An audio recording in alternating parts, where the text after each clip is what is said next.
So last week, we looked at the unfinished tasks. And our attention was drawn that the fact that we are here does not mean all is done. Hallelujah. Today, we are coming to look at the unfinished tasks in respect to Ghana.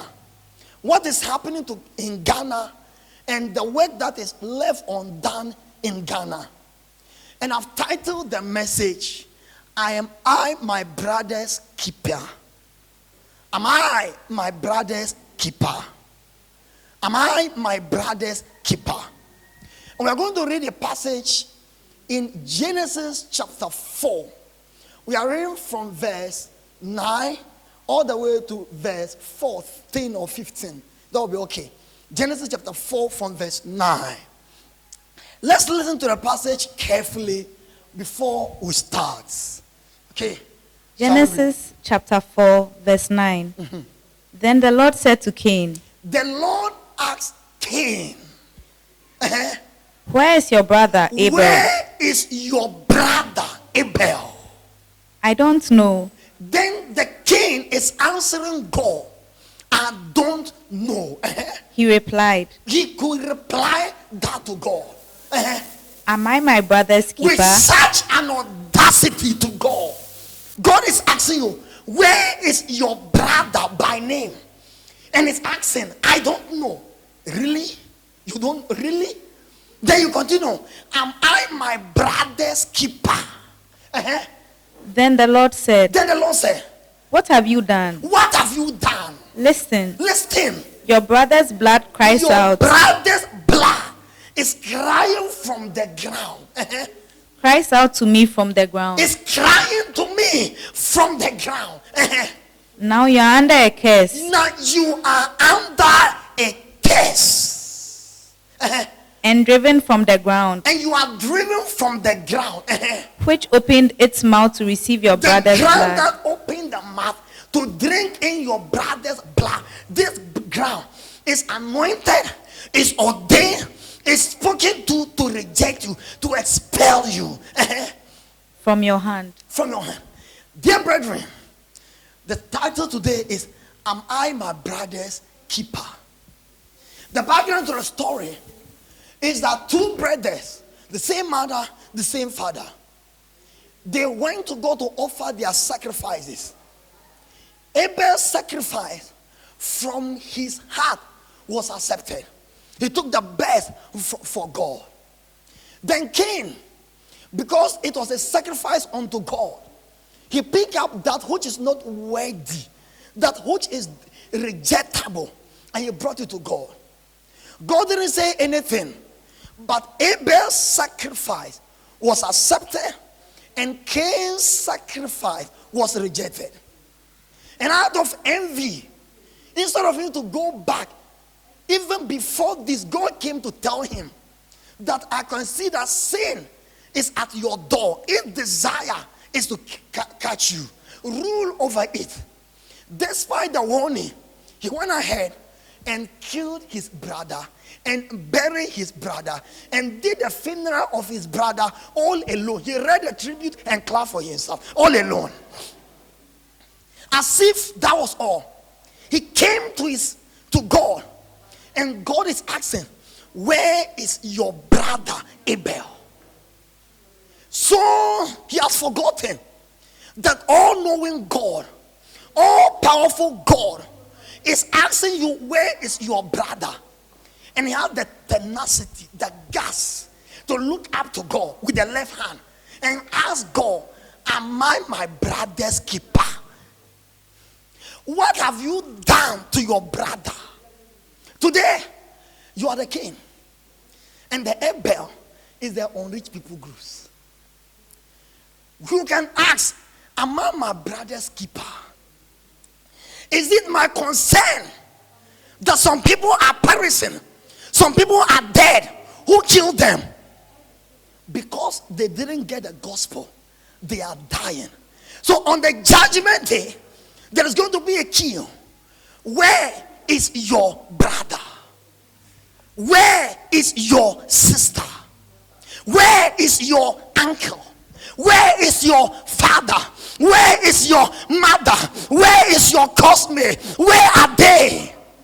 Will you look up to God and tell him, am I my brother's keeper? Or you tell him, here he is, I brought him to heaven, take care of him. You can ask, am I my brother's keeper? Am I my brother's keeper? What is our concern for the unreached people group? If we say unreached people group, we mean the population of Ghana.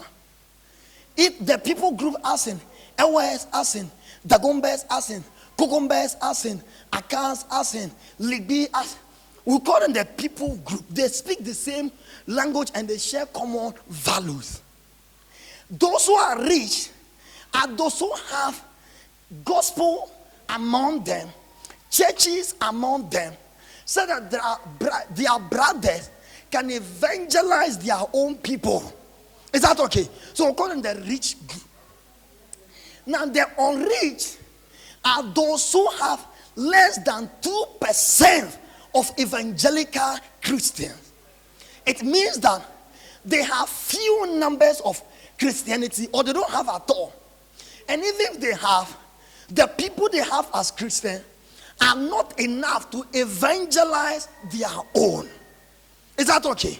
So because they are closer to us, we share the same country, God put you in Ghana because such a soul in a village closer to Togo, or such a village somewhere, and the name is Manantodo, the name is Panyambudo, the name is Yachado, the name is Ilodo. There should be something though. Such a village with such a boy is there, and his hope day and night to come out from his slavery is that you will come and preach to the person. And your prayer in the south is that, God, I don't have a car. Oh, God, I don't have a house. God, I'm using iPhone 12, iPhone 13. God, and God is asking you, where is your brother? Where is your brother? Where is he in Christ? And you have the guts to look up to God, and you are asking him, am I my brother's keeper? Am I my brother's keeper? If the judgment for Cain, because he killed a physical being and he will not exist on the physical earth, was to be a curse, and the ground where he's living will expel him, then you can imagine the judgment for a grown-up Christian who should know better to send the gospel, and because of their failure, others are languishing in hell for the rest of their lives. You can predict the judgment for yourself. Now, there's an alarming statistics in Ghana. For the past 10 years, all is not well with Christianity. Tell your friend, all is not well with Christianity. We are focusing on Ghana, so listen. In 1980s, the Christian population in Ghana was about 60%. So in the 1980s, Christians were 60%. They sent missionaries, they built chapel, they translated the Bible, they did well. In the next time, when they conducted the census in 1990, the Christian population as at that time was 61.1%, sorry. So from 60, they moved to 61.1%. Then by 2000, when they did the census again, they have done well, and they moved the Christian population in Ghana from just 61.1% to 69.9%. So they move. So we're now closer to 70. Then the next 10 years, 2010, 10 years, they did well. One report said that when we were counting by 2010, about 50,000 Christians were from the Muslim backgrounds. They convert, so they moved the number to 71.2%. So every 10 years, it's increasing. They are pushing to take. Here's the trouble. 2010, the Ghana Population and Housing Review that Christianity was 71.2%. Is that okay? Now, Islam, on the other side, in 2000, they had 15.9% Ghanaians. They were Muslim. By 2010, they had 17.6% Ghanaians. So they have also moved. Now, in 2021, the last year report, they have 19.9% Muslim, almost 20%. But in the last 10 years, 2010, Christianity was 71.2%. In 2021, after 10 years, do you know the population? We are still 71.3%. We have increased just 0.1%. What they have increased almost 3%. So, while from 2000, the baton was vigorous, was stronger, the population was increasing. They were advancing the Christianity to take hold. Now today, with the increase of charismatism, spiritual gift, conferences, those days, it used to be crusade. If you want to be a man of God, you must be an evangelist. You do crusade. And so your name is Evangelist Israel. They don't have time for all the others. Then, some way, somehow, everybody wants to be a prophet, including Tawan. So instead of the outreach and the village evangelism and bringing crusade, evangelistic driven, it has moved to the prophetic. So our gathering is mini. We can gather 25,000 in an auditorium today in Ghana.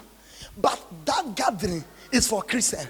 The impact is exerting on the outside world is negligible. So for 10 years, the increase was just from 0.2 to 0.3. After 10 years, how many here, if your wealth after 10 years is increased by that? Look at the inflation today, 30%, you can't eat. Look at 10 years, where were you? 10 years, some were still in primary school. 10 years ago, let's see, someone saying JSS, now you are master degree holders. 10 years ago, some were single. Now they have 5 children, 2 children, 3 children. Is that okay? Things are increasing. And the Christian message is louder among Christians than the place it is most needed. All is not well. The generation past will not forgive us. I wish I was not part of the generation. So it's Braubed and Co. Then I can criticize well. The generation past will not forgive us. Anybody, if you are seated by somebody next to you, and the person is having a gray hair, clap for the person. It's having a gray hair. Yes, yes. Their generation puts well. If the person seated to you is having black hair, not because they've died, but it's because of their age, tell the person you are not doing well.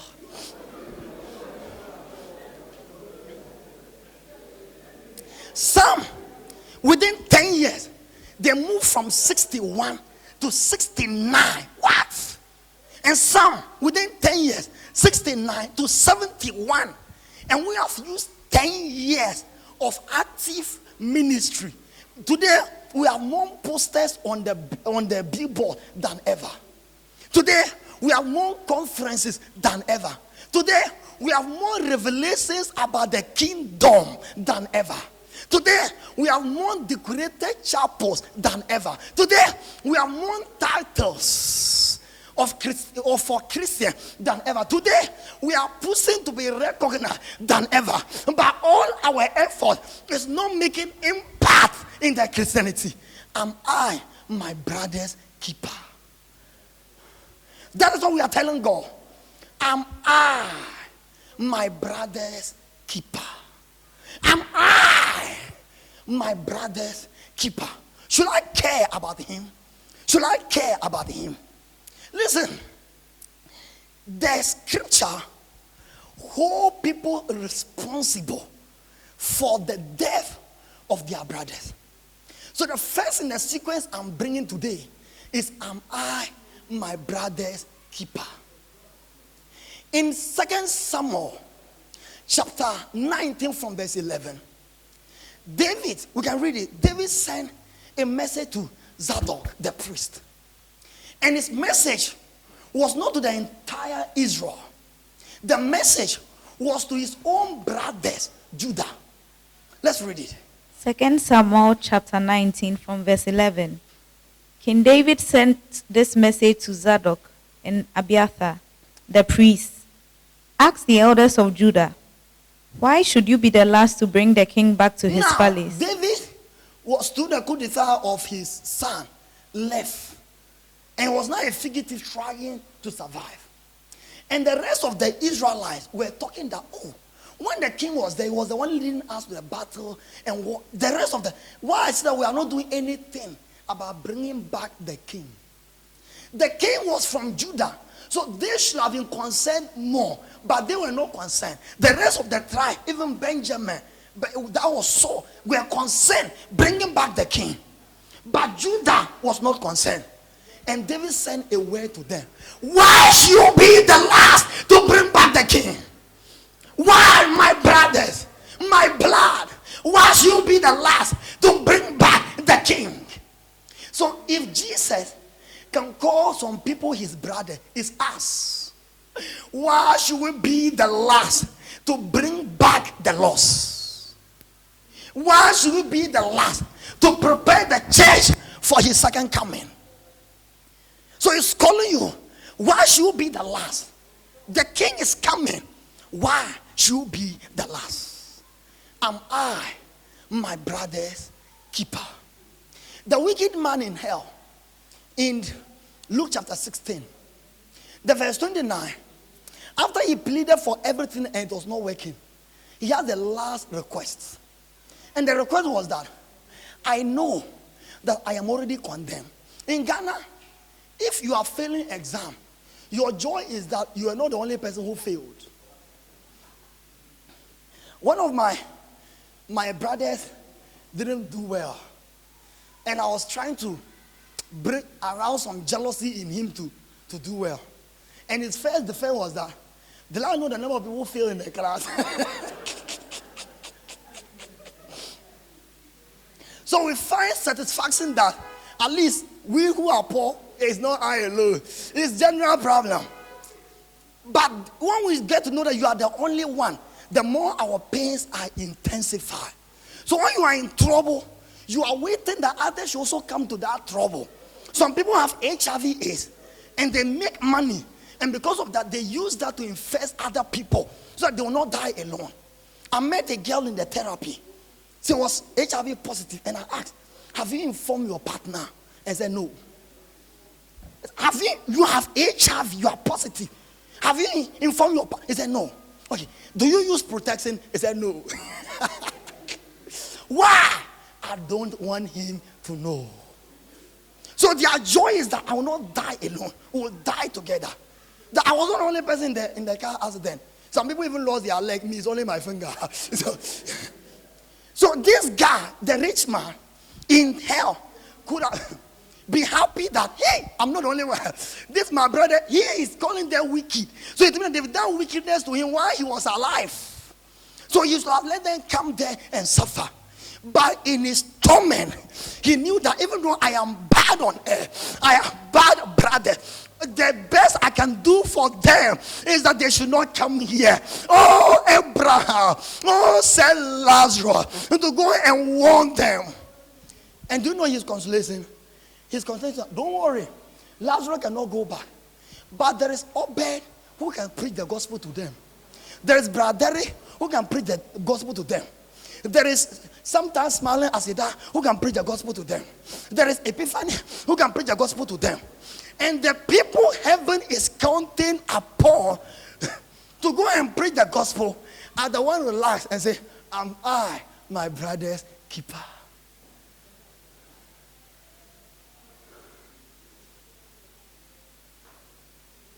Am I my brother's keeper? Am I my family's keeper? Not only your brothers, but your entire family. God is expecting that you should be responsible for bringing them to Christ.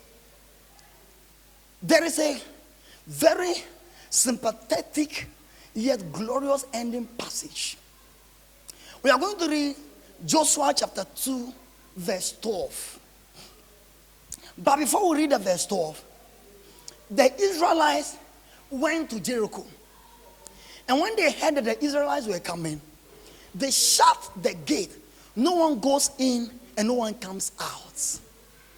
They were trying to defend themselves. Then 2 spies went. They managed to enter. And the only place to hide so that they will not identify you was with a prostitute. The prostitute Rahab got them. This prostitute has several options.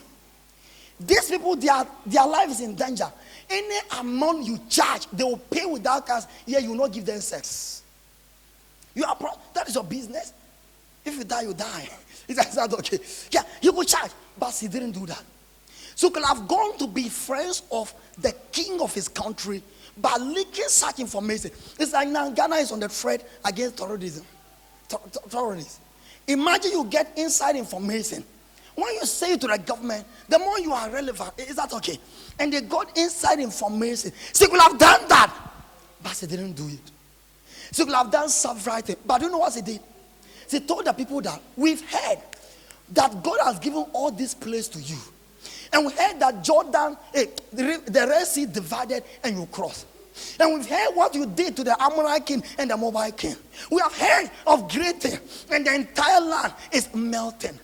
Please do me one favor. What is the favor? Verse 12.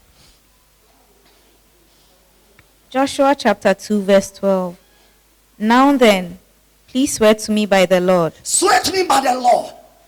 That you will show kindness to my family. Now look at this prostitute. He has a family, but they left him to be staying on the wall. This is the time you should have paid back to the family. They've left me to be a prostitute. Do you know the ridicule and the insult you get from your own family? If the family was responsible in the first place, you would not have gone there. So people are in drugs, yet they are angry with their family that because of their negligence, that's why I'm here. And so people are in Ghana, they are bitter about their uncles outside, cursing them that if they have taken them there, their life will have been better. They feel they are in this trouble because of their family members. And this girl, their adventure, his salvation came. And look at her request. Because I have shown kindness to you. Is this so kindness to my family members? Because I have shown kindness to you. He's not interceding for the family members. You ask, am I my family's keeper? Yes. Number 3, am I my neighbor's keeper? Am I my neighbor's keeper? Should I be concerned about my neighbor in the same country? About my neighbor? Should I be concerned? One day, Jesus Christ was asked one of the difficult questions by a troubling scribe. In Luke chapter 10, from verse 25. The answer is in verse 28, but we'll not read it. We are taking from verse 25. He asked them, what shall I do in order to be saved? To have eternal life. And Jesus gave the law, obeyed them, and said, which one is the greatest? Then Jesus broke it down and said, love the Lord thy God with all your heart and your neighbor with all your as you love yourself. And the guy went further to ask, wanting to justify himself, said, who is my neighbor? And Jesus gave a long answer to that with a parable, with a story. That one man was traveling. He was a Jew. And he was beaten by armed robbers. They took his mobile phones. They took the tablet. The painful thing was that the mobile phone, they asked for the PIN to the Momo. And withdrew all the money. And Bible said they left him half dead. Then the priest, who is the custodian of the law, was passing by. But for his priestly duty, he cannot touch the dead. He can't go closer. He'll be late for service, Sunday sermon. So he passed. His assistant, the Levites, passed by. And when you saw him, he was using the motorway. He turned left to use the caswa to pass through in order to. Then a Samaritan was passing by. Samaritan was the worst enemy of the Jews. They don't respect. The Jews were those who don't respect. They're not the Samaritan. There are some people who don't respect you, but there are others you don't respect. Even if you are thirsty and such a person is giving you water, it's disgusting that you not drink from the water. If you are hungry and they are giving you food, you will not drink, you will not eat. You are. So the Samaritan should have seen the opportunity to pay back. And the Samaritan took him, went to the city, got the best hospital. He didn't go to the government hospital. Went to the highest paid private hospital. They took care of him. Then he said, this is how much I have for me. Don't deny him treatment because the money is not enough. If you treat and the bill is overboard, I'll pay back. I'll pay. And Jesus said, who is the neighbor to this? The conclusion is that do same. The person you can care enough for, the situation has presented, that is your neighbor. The unreached people group are your neighbors. Should I care for my neighbor? Yes. Must I be my neighbor's keeper? Yes.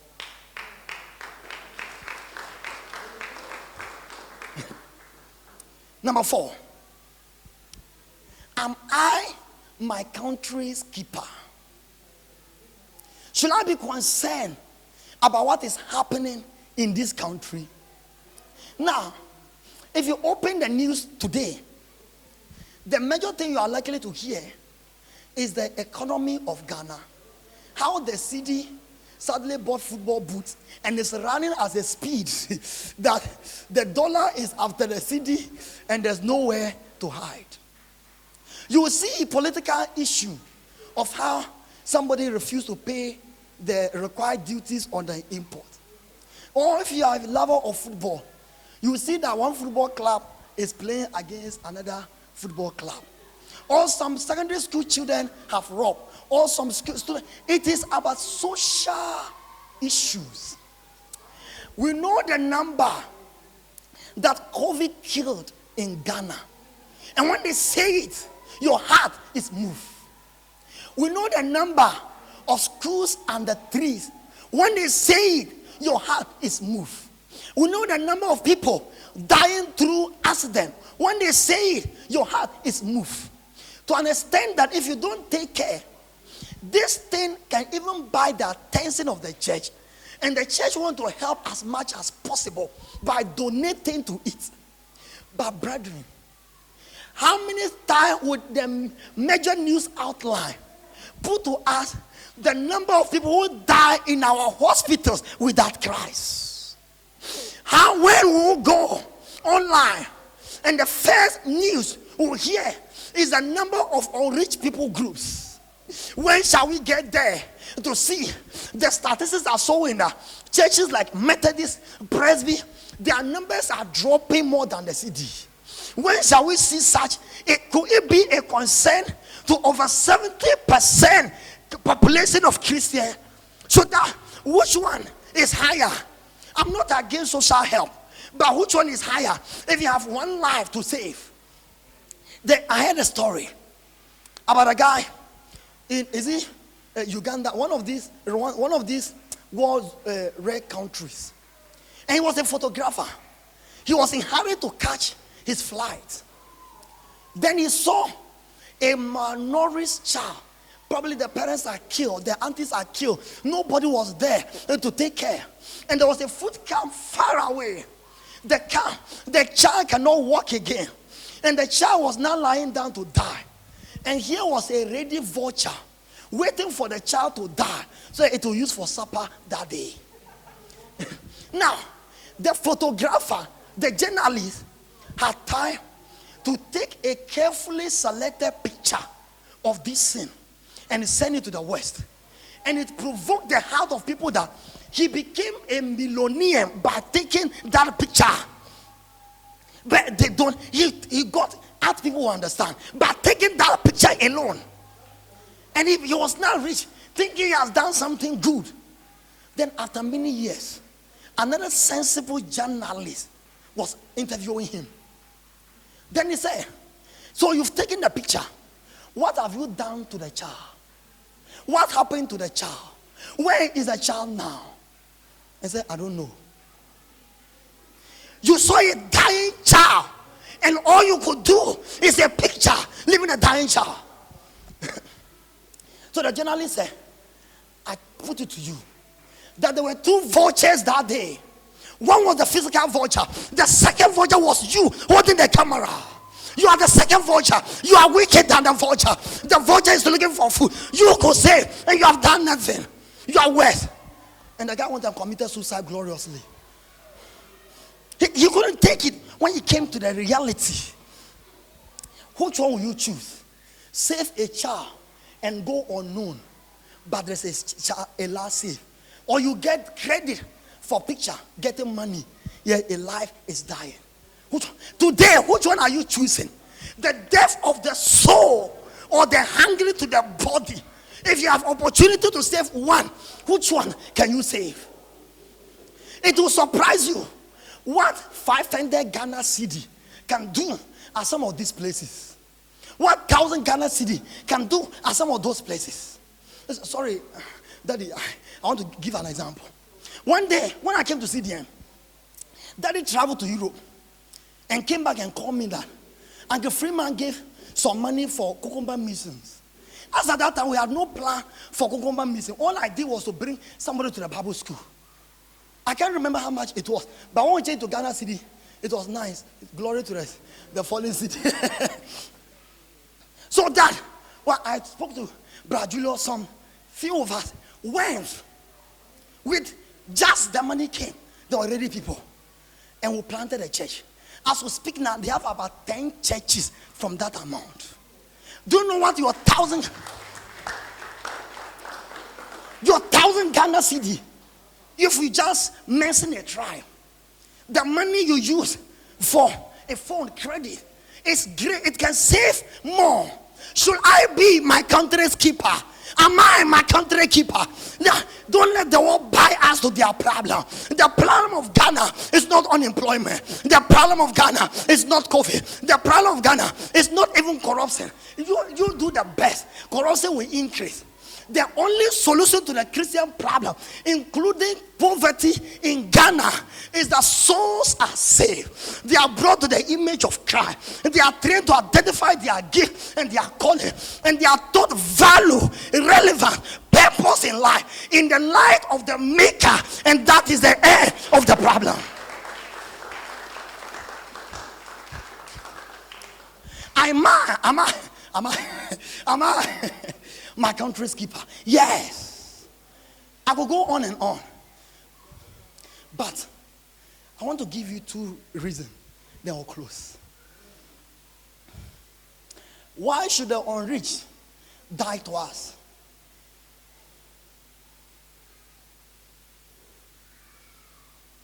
Let's read Luke chapter 16 verse 25.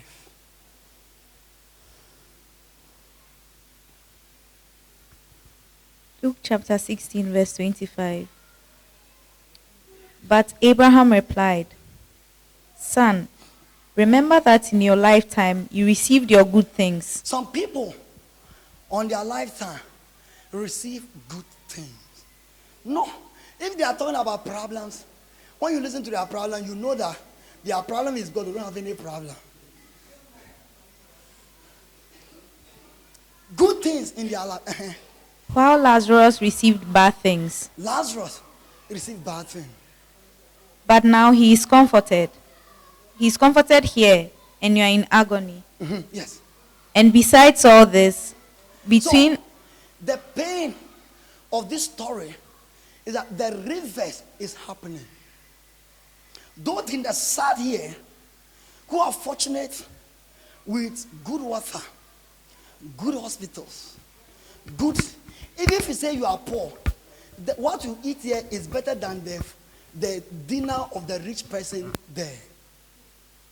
I went to a village for missions, and they told me that this guy is the richest in the area.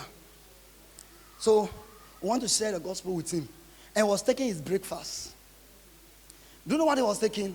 To show that he's rich and he's taking the king's breakfast. It was when the fowls hatch. Some are not good, so the leftover, they boil it. So he boiled the egg, and he was taking it like a rich man. And I said, we don't do in Accra. We don't do this.